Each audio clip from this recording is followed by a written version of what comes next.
I really am concerned about the rhetoric around comments such as Armageddon and comparisons to the Cuban Missile Crisis of 1963, because I think there are clear distinctions between what we were facing in 1963, which was really a strategic threat between two superpowers that had nuclear weapons that really could create an Armageddon scenario. And as you just described, a tactical nuclear exchange or use by the Russians in the Ukrainian war. I see those as two vastly different scenarios. And I'm worried that we're drawing these overblown conclusions about Armageddon. I think if you break down the ends, ways, and means of what we're talking about in Ukraine and Putin right now, he absolutely has a credible capability to use tactical nuclear weapons. That's clear. He also has a doctrine that he really hasn't changed since the beginning of the Ukrainian war, where he would protect his homeland. And if he needed to use tactical nuclear weapons to do that, he would in fact do that. So his doctrine really hasn't changed. And we haven't seen any real credible buildup from a capability perspective. My real concern is how we handle Vladimir Putin at this very delicate time. And I think miscalculation is the concern I have when I hear comments from President Biden at a fundraiser about Armageddon.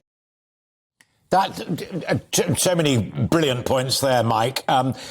First one, I want to, but hold that final thought about the worry about capability build-up and a grown-up response to what's being said. But just before that, another senior Navy man from the Brit side, Chris Parry, was on the programme earlier, and he said, in terms of military philosophy, as it were, there's a really big, important difference, and that is that we in NATO, your good selves and the United Kingdom and France, we hold nuclear weapons as a deterrent.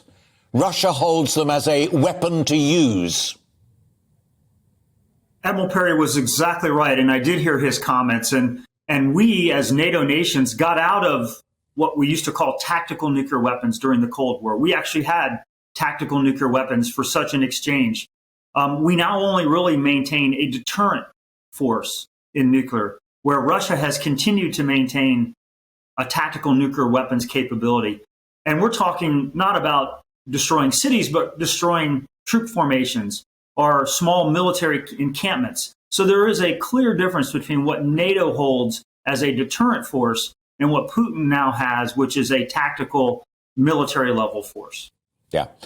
Folk listening to those comments of a certain age will remember Greenham Common and the cruise missiles and all of the arguments there, going right back to Ron Reagan and Margaret Thatcher over battlefield tactical weapons. Brilliant stuff. The second point, and thank you for holding that thought, is about the need for a mature, grown-up response to this. Am I right in interpreting that, Admiral, to mean that you'd like to hear a lot more from Tony Blinken, the United States Secretary of State, and perhaps a little more from James Cleverly, the United Kingdom equivalent of Secretary of State, Foreign Secretary? Let's have a bit more diplomacy and a little less boom talk. Absolutely. If you harken back to 1963 and this comparison of JFK and Khrushchev and a real threat, what you really had was very intense messaging going back and forth outside of the public eye. I can only hope, but I'm not confident that the same level of diplomacy and statecraft that was needed in 1963 is happening in 2022. And I think you really have to dissect President Biden's comparisons of 1963 and how JFK operated versus really what he's created, which is so much rhetoric that I think the very off-ramps that he's discussed yesterday, I'm looking for an off-ramp for Vladimir Putin. Okay, but you also said 4 or 5 months ago that he had to go, which is more or less regime change. So you've kind of boxed Vladimir Putin in with no off-ramp.